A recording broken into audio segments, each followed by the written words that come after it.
My name is Morenike Giwa Onaiwu, and I am a multiply disabled social scientist activist. I have diagnoses that include autism, rheumatoid arthritis, Sjogren's syndrome. I also have ADHD, and I live in Texas. I am of Yoruba and Cabo Verdeano descent. I have a small nonprofit called Advocacy Without Borders, and I also work in research at the A.J. Drexel Autism Institute, and I am a proud mom of 6 amazing kiddos.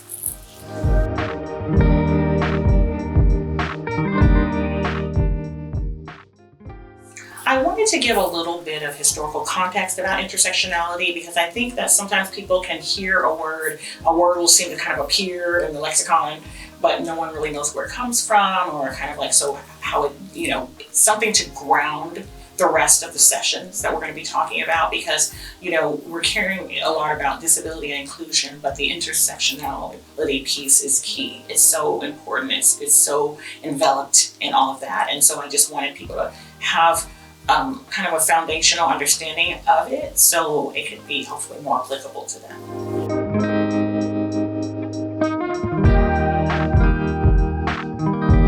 Well, this institute is, it's fabulous. It's been around for a really long time, and you all are such a multidisciplinary team, and just the reach, in terms of how it can impact youth in so many places. I just felt like this was an important place to have this conversation.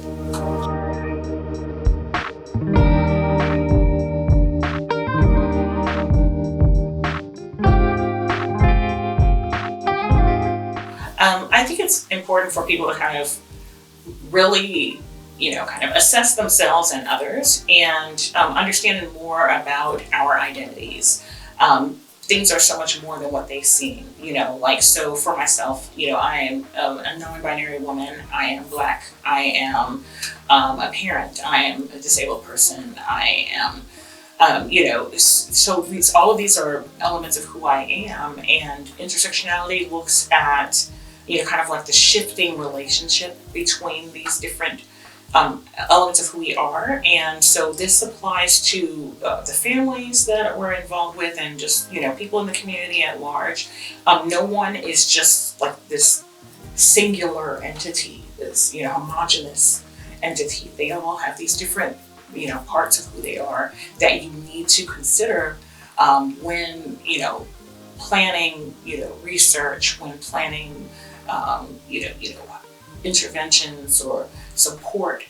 We want to make sure that we're not erasing people for who they are, but we're acknowledging and incorporating those things. There's no period in your life like the early childhood period, and so I think that I think people really need to. It may be difficult, but to kind of, if you take a step back, and think about how much impact that you're having on someone's life.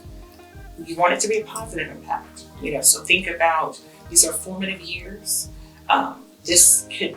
What's happening now in this person's life could determine the way the next several decades are going to be. So it's a huge responsibility, but it's also an exciting premise too, of how you can help someone kind of discover themselves and grow and lean into their best self.